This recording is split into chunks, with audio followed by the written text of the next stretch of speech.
we've paused here on the side of the valley that sort of runs up to Butts Brow, because we've been, as I hope you've been as well, as you've been going along chatting away about how this landscape worked, particularly in the Neolithic, mostly because we're both massive geeks.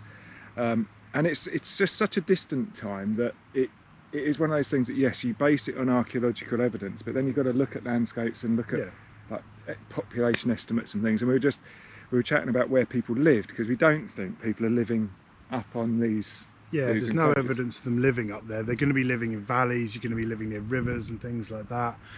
And we're just thinking, this isn't actually that steep an route up to Butts Brow, so it makes sense that this would have been the route people maybe were taking in the Neolithic up to the monument.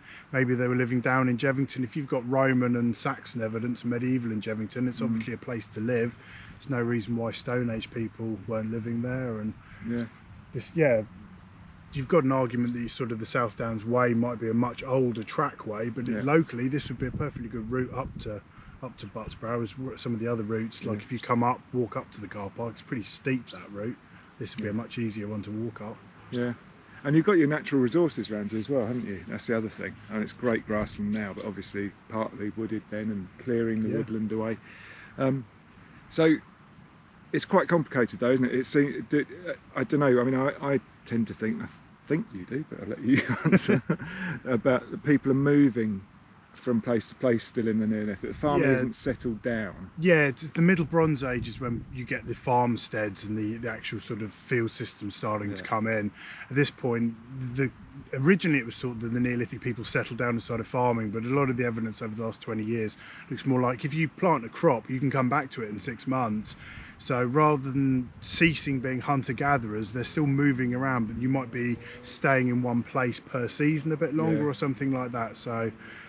And that would fit in a bit more with the causewayed enclosures having slightly different functions. So like we've been thinking about Butts Brow potentially having a lot to do with flint, haven't we? There's certainly flint napping up there. I reckon they're probably making polished axes up there. We've found that sandstone that looks like they could be grinding them down, so you get those classic Neolithic polished axes. You could be making them up there. And then other areas around here, because I mean, why wouldn't you live in Eastbourne Bay? If you can go, you can sit on the beach, you could go fishing. And you've got the marshes there as well. So great resources all the way around. I think that's the thing, is that it's trying to imagine people in the landscape at a time when there's far fewer around, because one thing that I get asked is, if you leave your crops, won't someone else just come and get it? Well, not if this is your land. There's such estimating populations at that point is so difficult, but there were vastly less people at that time. So if you look at sort of tribes nowadays, they have huge areas of land. The one tribe of probably up to about 100 people are having this huge area of land. There's no reason why your crops aren't going to get nipped. Animals would probably nibble your crops, but other people wouldn't. So if you plant a large enough amount of wheat, you can come back to it. And one of the ideas nowadays is that the early wheat's actually being made into beer. So this is why they might be settling for longer, because you need to be with it to ferment it. Then you could move to your next semi-permanent residence. You don't have to have one place you live. Families could have a few areas. So it's unknown in them. It's a really interesting area of research. And funnily enough, in the Neolithic, you get lots of people with their skulls bashed in as well. So that's along with beer, I reckon. So drunken, disorderly Neolithic people. But it shows really. I mean, this little walk is just to get people thinking and chatting about this, about these different ideas, because. I mean, we've come up with some really ridiculous ones, but and I think we'll carry on doing that because it's fun.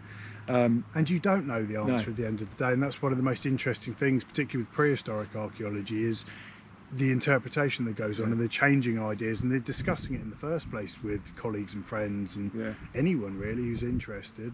And I'm sure it's happened to you. It's certainly happened to me, where someone's come up to you and asked you a question at an excavation, and at first you think, oh, and then you think about it for a few minutes. I've never thought of that. That's brilliant. So there you go. Come up with questions. Let us know.